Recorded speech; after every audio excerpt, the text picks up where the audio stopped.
नमस्कार जी सभी को। देखो भी दोस्तों, आज की क्लास में हम यहाँ पे आपके साथ डिस्कस करेंगे जो ईएमआरएस का एग्जाम हुआ है अभी दिसंबर 2023 का, उसके क्वेश्चंस करेंगे। कंप्यूटर साइंस वाला पेपर है हमारे पास, और कंप्यूटर साइंस के पेपर में कंप्यूटर साइंस के सब्जेक्ट रिलेटेड क्वेश्चन भी आए थे, और एक जर्नल पार्ट में हमारे पास जो है इंफॉर्मेशन टेक्नोलॉजी यानी कंप्यूटर अवेयरनेस से रिलेटेड क्वेश्चंस भी थे। तो पहले वहीं से शुरू करेंगे। स्टार्टिंग जो है हमारे पास कंप्यूटर अवेयरनेस के क्वेश्चन से है, ठीक है, जो सभी सब्जेक्ट्स के लिए कॉमन ही आता है, कॉमन पार्ट्स में किसी के उसमें करें। तो ये क्वेश्चंस जो हैं, आप चाहे एसएससी सीजीएल का एग्जाम दे रहे हो, बैंक का एग्जाम दे रहे हो, कंप्यूटर ऑपरेटर का एग्जाम दे रहे हो, या कोई भी एग्जाम दे रहे हो, जो कंप्यूटर अवेयरनेस है वो तो सभी में ही आता है, ठीक है। चाहे आप DSSS का दो या किसी भी और का भी दें, ठीक है, KVS का देते हैं वहां पर भी। तो अब हमारे पास यहाँ पे हम स्टार्टिंग करेंगे और उसके बाद जो है सब्जेक्ट वाले क्वेश्चंस को डिस्कस करेंगे, ठीक है। तो सारे क्वेश्चन हमने एक सीरीज में लगाए हुए हैं। यहाँ पे आप देखेंगे फर्स्ट क्वेश्चन पे आते हैं, और फर्स्ट क्वेश्चन जो है हमारे पास, उस क्वेश्चन में कहा है McAfee plus is an example of, ठीक है। आप में से बहुत से जो स्टूडेंट्स हैं इसके बारे में जानते होंगे मैकफी क्या है। MCA, ठीक है, ए कैपिटल है, ठीक है। कुछ बच्चे इसको इस तरह से भी समझ लेते हैं, लिख देते हैं कि ये मैकफी है, ठीक है। तो मैकफी नहीं है ये, ठीक है, ये ध्यान रखना है। कभी कभी ऑप्शन में भी आ जाता है कि बताइए कौन सा इनमें से एंटीवायरस है, तो वहां पर आप ये लगा दिया तो गलत है, ठीक है। तो स्पेलिंग ध्यान रखनी है हमें, MC, ठीक है, MCA कैपिटल होता है और फी। तो ये मैकफी जो है हमारे पास, McAfee plus is an example of, किस चीज का एग्जांपल है कि ये ओपन सोर्स सॉफ्टवेयर है, या प्रोग्रामिंग लैंग्वेज है, या एंटीवायरस है, या एप्लीकेशन सॉफ्टवेयर है। तो मैकफी प्लस एक एंटीवायरस है, एंटीवायरस सॉफ्टवेयर है ये हमारे पास, ठीक है। तो हमने जैसे क्विक हिल होता है, ठीक है, नॉर्टन होता है, मैकफी है, ठीक है। इसी तरह से हमारे पास ये सब क्या है, एंटीवायरस के एग्जाम्पल है, ठीक है। अपने सिस्टम को सिक्योर करने के लिए हम इंस्टॉल करके सिस्टम में रखते हैं। तो यहाँ पे अगर हम बात करें open source software, open source software ऐसे सॉफ्टवेयर होते हैं जिनको का जब हम उनको परचेज करते हैं या डाउनलोड करते हैं, फ्री भी हो सकते हैं, पेड भी हो सकते हैं, तो उन सॉफ्टवेयर में क्या होगा हमारे पास कि आपको सोर्स कोड भी मिलेगा, तो आप उनको एडिट भी कर सकते हैं सोर्स कोड के साथ। तो ओपन सोर्स सॉफ्टवेयर वो होते हैं। प्रोग्रामिंग लैंग्वेज तो जैसे C++, पाइथन, जावा, ये सब क्या है, प्रोग्रामिंग लैंग्वेज है। एप्लीकेशन सॉफ्टवेयर जो ऐसे सॉफ्टवेयर जो किसी स्पेसिफिक पर्पस के लिए बनाए जाते हैं, ठीक है, किसी पर्टिकुलर टास्क, जैसे आप बात करते हैं कि MS वर्ड की बात कर लें, पेंट की बात कर लें, फोटोशॉप की बात कर लें, ये सब क्या है, एप्लीकेशन सॉफ्टवेयर के अंदर आते हैं। तो यहाँ पे जो करेक्ट आंसर होगा वो हमारे पास एंटीवायरस हो जाएगा। इसके बाद नेक्स्ट क्वेश्चन पे आते हैं। नेक्स्ट क्वेश्चन है हमारे पास सेकंड नंबर का, which of the following software you preferred most to design an animated multimedia presentation on the topic benefit of renewable energies. तो यहाँ पे इसने कहा कि मान लिया आप ऑफिस में काम करते हो, और ऑफिस जो है आपके, ठीक है, एनर्जी से रिलेटेड कुछ काम करती है, ठीक है, वो वर्क है ऑफिस का, आपकी कंपनी का। तो वहां पे आपको आपके मैनेजर ने कहा कि जो हमारे पास रिन्यूएबल एनर्जीज हैं उनके ऊपर आप एक प्रेजेंटेशन तैयार कीजिए, ठीक है। प्रेजेंटेशन कैसी होनी चाहिए, एनिमेटेड मल्टीमीडिया प्रेजेंटेशन होनी चाहिए। तो आप कौन से सॉफ्टवेयर का इनमें से यूज करके वो प्रेजेंटेशन बनाओगे। तो प्रेजेंटेशन बनाने के लिए जो हम सॉफ्टवेयर यूज करते हैं वो होता है माइक्रोसॉफ्ट पावर पॉइंट। यहाँ पे माइक्रोसॉफ्ट के कुछ ये दिए हुए हैं, ठीक है, सॉफ्टवेयर के नाम, जैसे माइक्रोसॉफ्ट एक्सेल है, कैलकुलेशन करने के लिए हम यूज करते हैं बेसिकली, ठीक है। माइक्रोसॉफ्ट पावर पॉइंट है, तो माइक्रोसॉफ्ट पावर पॉइंट प्रेजेंटेशन बनाने के लिए होता है। माइक्रोसॉफ्ट एज है, एज माइक्रोसॉफ्ट का वेब ब्राउजर है, ठीक है। और माइक्रोसॉफ्ट वर्ड है, ये हम कोई डॉक्यूमेंट क्रिएट करने के लिए यूज करते हैं, ठीक है। एक्सेल, पावर पॉइंट और वर्ड, ये जो 3 सॉफ्टवेयर हैं ये MS ऑफिस पैकेज के अंदर आते हैं। MS ऑफिस एक पैकेज है, पैकेज मतलब एक बंडल होता है मल्टीपल सॉफ्टवेयर का, ठीक है, जिसके अंदर Excel, PowerPoint, Word, Access, Groove, OneNote ये सब आते हैं। और ये जो एज है ये आपका ब्राउजर है। तो यहाँ पे करेक्ट आंसर हो जाएगा आपका बी वाला, माइक्रोसॉफ्ट जो है आपका पावर पॉइंट, ये आपका करेक्ट आंसर हो जाएगा। ठीक है, क्वेश्चन नंबर 3 पर आते हैं।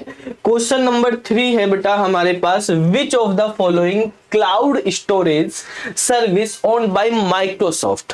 क्लाउड स्टोरेज सर्विस के बारे में दिया हुआ है, यहाँ पे पूछा है कि इनमें से कौन सी माइक्रोसॉफ्ट की क्लाउड स्टोरेज सर्विस है। क्लाउड स्टोरेज सर्विस क्या होती है कि आप अपना डेटा जो है स्टोर कर सकते हैं क्लाउड पे, सर्वर पे, अपने लोकल सिस्टम पे न रख के आपने क्लाउड पे रख दिया। जैसे आप गूगल ड्राइव यूज करते हैं, गूगल ड्राइव जो है गूगल की क्लाउड सर्विस है, ठीक है, जहां पे आप जब जीमेल की आईडी बनाते हैं तो वहां पे आपको गूगल ड्राइव मिल जाती है, जिसमें आप जो है सारा गूगल से रिलेटेड कोई भी जो आप काम कर रहे हैं, ठीक है, उस आईडी पर तो 30 GB तक का डेटा आप वहां पे फ्री में रख सकते हैं बेसिकली, ठीक है। तो 30 GB का अगर कोई पैकेज भी लेते हैं उसके अकॉर्डिंग भी फिर बढ़ भी जाता है, ठीक है, वो आप बढ़ा भी सकते हैं। तो हमारे पास जैसे 15 GB तक का शायद फ्री है और 30 GB जो है वो पेड वर्जन में आ जाता है अगर आप बिजनेस वाला वो लेते हैं। जैसे हमारी आईडी पे 30 GB का है, ठीक है। तो यहाँ पर जो है जो सबसे बेसिक वाली चीज होती है उसमें ईमेल पे ही आ जाता है। तो अलग अलग होती है, आप पेड सर्विस में कितने भी GB के अकॉर्डिंग वो ले सकते हैं। ये अगर हम बात करें फ्लोपी ड्राइव की, तो फ्लोपी ड्राइव जो होती है, फ्लोपी ड्राइव हमारे पास बेसिकली यूज करी जाती है जैसे हार्ड डिस्क होती है, SSD होती है, HDD हार्ड डिस्क ड्राइव होती है, ऐसे ही फ्लोपी ड्राइव होती थी पहले। तो ये तो एक्सटर्नल है, आप फिजिकली ड्राइव होती है आप अपने सिस्टम में लगा के यूज करते थे, ठीक है। तो ये वाली हमारे पास कोई क्लाउड स्टोरेज नहीं है। गूगल ड्राइव ये गूगल की है, ठीक है, गूगल सर्विस देता है इसकी। आई क्लाउड जो है ये आईफोन वगैरह में हम यूज करते हैं तो एप्पल की सर्विस है ये। वन ड्राइव जो है ये वन ड्राइव माइक्रोसॉफ्ट की है। आप अपने लैपटॉप में देखते होंगे कि लैपटॉप में वन ड्राइव का ऑप्शन आता है जब आप अकाउंट क्रिएट करते हैं माइक्रोसॉफ्ट पे, तो माइक्रोसॉफ्ट की सर्विस है हमारे पास वन ड्राइव। तो इसका करेक्ट आंसर हो जाएगा डी वाला, वन ड्राइव।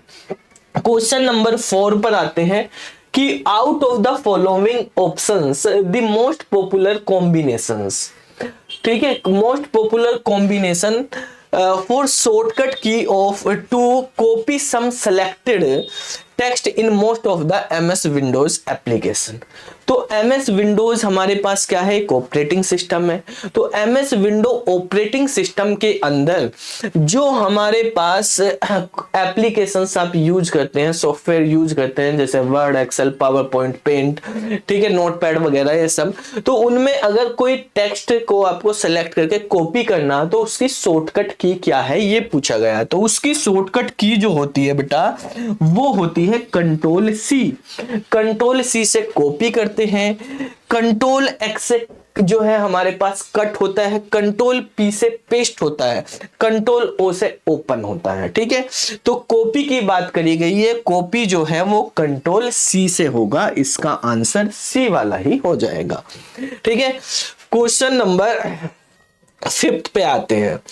तो 5th वाले क्वेश्चन में कहा है the power backup device, power backup device UPS. UPS एक पावर बैकअप डिवाइस होती है जो बेसिकली हम जब पीसी यूज करते हैं, डेस्कटॉप कंप्यूटर यूज करते हैं, तो उसके साथ हम एक यूपीएस लगाते हैं। यूपीएस की हेल्प से क्या हो जाता है कि अगर लाइट चली जाती है तो वो पावर बैकअप का एक बैटरी की तरह काम करता है वहां पे। तो इसमें यूपीएस की फुल फॉर्म पूछी गई है आपसे कि फुल फॉर्म क्या है।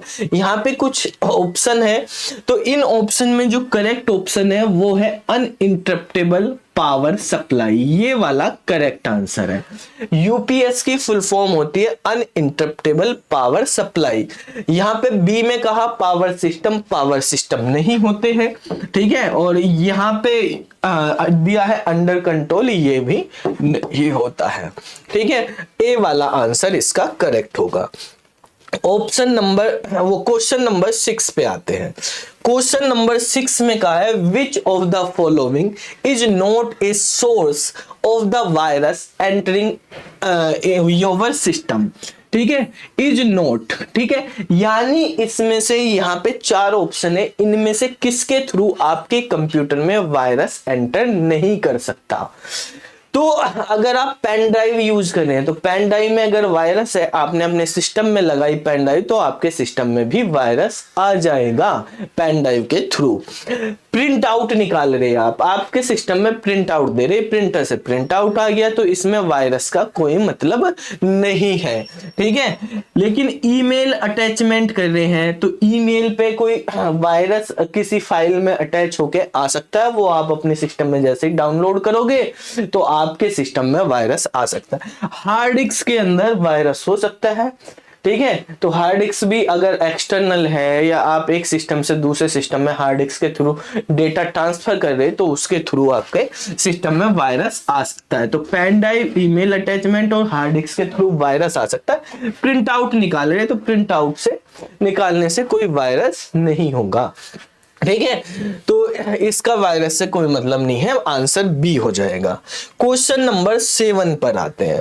क्वेश्चन नंबर 7 में कहा है which of the following does not come under cyber crime under, ठीक है, इज नोट, नोट पूछा कौन सा नहीं है, किसके under, cyber crime act, IT act 2000। Cyber crime का आईटी एक्ट बना था स्टार्टिंग में 2000 में, इंफॉर्मेशन टेक्नोलॉजी एक्ट 2000, इसको साइबर क्राइम एक्ट भी बोलते हैं। ठीक है, तो ये 2000 में बना था, तो इसमें कहा कि कौन सा क्राइम नहीं है, कौन सा साइबर क्राइम नहीं है इसके अकॉर्डिंग। तो यहां पर अगर आप ऑप्शन में देखेंगे बेटा, तो यहां पे लिखा हुआ है पहले वाले ऑप्शन में कि miss using personal information over internet. आप इंटरनेट पे किसी की पर्सनल इंफॉर्मेशन का मिस यूज कर रहे हो, गलत तरीके से यूज कर रहे हो, तो ये साइबर क्राइम है। ठीक है, मिस यूजिंग करना साइबर क्राइम। फिर है using fake email messages to get personal information, किसी को आपने फेक ईमेल भेज दिया, किसी और के नाम से भेज दिया और उससे उसकी कुछ पर्सनल इंफॉर्मेशन निकाल रहे हो। Stealing monitor from A store, आपके घर में, स्टोर में, कहीं भी दुकान में कोई मॉनिटर रखा हुआ है, उसको कोई चोर चुरा के ले गया। ठीक है, तो distributing child pornography over internet, child pornography कर रहे हो आप इंटरनेट पे। ठीक है, तो ये सब इंटरनेट से रिलेटेड है। ठीक है, ऑनलाइन डिजिटल दुनिया से रिलेटेड है कि आप डिस्ट्रीब्यूटिंग कर रहे, चाइल्ड पोर्नोग्राफी वगैरह बना के आप इंटरनेट पे डाल रहे हो, या कोई फेक ईमेल कर रहे हो, या मिसयूज कर रहे हैं इंटरनेट पे पर्सनल इंफॉर्मेशन की। लेकिन आपके स्टोर से कोई चोर चोरी करके ले गया, तो ये साइबर क्राइम नहीं, ये नॉर्मल क्राइम है। इसको जो है नॉर्मल पुलिस वाले देखेंगे कि आपके घर में, स्टोर में, दुकान में कोई चोरी हो, तो ये साइबर क्राइम के अंदर नहीं आएगा, ऑप्शन नंबर सी। ठीक है, तो इसका करेक्ट आंसर हो जाएगा। क्वेश्चन नंबर 8 पर आते हैं। इस क्वेश्चन में कहा है which of the following group of devices are only input device, इनमें से कौन सा ग्रुप केवल इनपुट डिवाइस है, ओनली इनपुट के बारे में पूछा। तो देखो, कीबोर्ड इनपुट होता है, लेकिन प्रिंटर जो है ये आउटपुट डिवाइस होती है, इससे हमें आउटपुट मिलता है। तो ऑप्शन ये हो गया गलत आपका। जॉयस्टिक इनपुट डिवाइस है, गेम वगैरह खेलने के लिए यूज करते हैं। माइक्रोफोन जैसे यहाँ पे मैंने लगाया है, इससे ऑडियो जा रही है कैमरे में, तो ये माइक्रोफोन भी इनपुट है। स्कैनर, कोई आप डॉक्यूमेंट स्कैन करके सिस्टम में लेके जाते हैं, तो ये सारे के सारे इनपुट है। तो ये सब इनपुट डिवाइस हैं, बी वाला ऑप्शन करेक्ट हो जाएगा। माउस इनपुट है लेकिन मॉनिटर आउटपुट हो जाएगा। ठीक है, माउस इनपुट है, माइक्रोफोन इनपुट है लेकिन स्पीकर आउटपुट है, तो ये ऑप्शन आपके गलत हो जाएंगे, बी वाला ऑप्शन सही रहेगा। क्वेश्चन नंबर 9 पर आते हैं। क्वेश्चन नंबर 9 में कहा है which type of network we create when we connect to smartphones. ठीक है, कौन सा नेटवर्क बनेगा जब हम दो स्मार्टफोन को कनेक्ट कर रहे हैं to transfer some photos through Bluetooth. जब भी कनेक्शन ब्लूटूथ के थ्रू बनेगा, चाहे हम स्मार्टफोन कनेक्ट कर रहे हैं, कोई डिवाइस कनेक्ट कर रहे हैं, कोई सी भी, जब भी ब्लूटूथ के थ्रू कनेक्शन बन रहा है, नेटवर्क बन रहा है, तो वो नेटवर्क पैन होगा। पैन मतलब पर्सनल एरिया नेटवर्क होगा। तो इसका आंसर हो जाएगा पैन। देखो, जब भी हमारे पास ब्लूटूथ की बात आ जाएगी नेटवर्क बनाने में, तो हम पैन की बात करेंगे। 500 मीटर के अंदर कनेक्शन बन रहा है किसी बिल्डिंग में, ऑफिस में, कैंपस में, तो वहां पे लैन की बात करेंगे। अगर 50 किलोमीटर की रेडियस में बन रहा है तो वहां पे मैन की बात करेंगे। उससे ज्यादा पे बन रहा है तो वहां पर बात करेंगे वैन की। ठीक है, wide area network, metropolitan area network, LAN. ठीक है, लोकल एरिया नेटवर्क। तो यहां पर हमारे पास आंसर इसका पैन हो जाएगा। क्वेश्चन नंबर 10 पर आते हैं। क्वेश्चन नंबर 10 है, Which of the following is an example of an operating system? इनमें से कौन सा ऑपरेटिंग सिस्टम का एग्जाम्पल है? वर्ड, वर्ड मतलब MS वर्ड की बात करी गई। MS वर्ड एक एप्लीकेशन सॉफ्टवेयर है, तो ये ऑपरेटिंग सिस्टम नहीं है। दूसरा दिया है विंडोज, माइक्रोसॉफ्ट विंडोज है, ये एक ऑपरेटिंग सिस्टम है।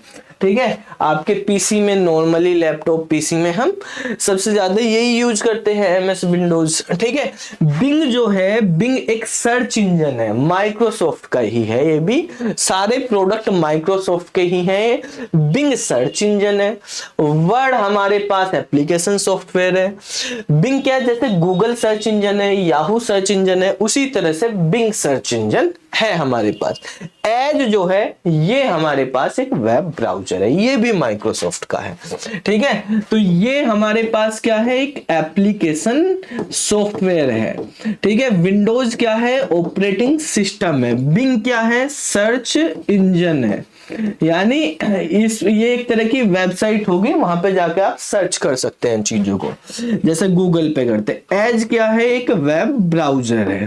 ठीक है, तो आंसर यहाँ पे बी वाला हो जाएगा। ये 10 क्वेश्चन जो है कंप्यूटर अवेयरनेस से रिलेटेड थे। ठीक है, या हम बोल सकते हैं बेसिक कंप्यूटर से रिलेटेड थे। राजस्थान में भी जो है इन्फॉर्मेटिक्स असिस्टेंट का पेपर होने वाला है।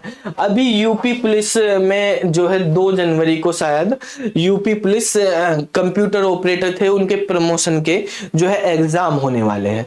तो वहां पर ये सिलेबस है, उनके सिलेबस में है ये चीजें भी जो यहाँ पे डिस्कस की सारी। तो इस तरह के क्वेश्चंस बनते हैं वहां पे, ये बेसिक चीजों के।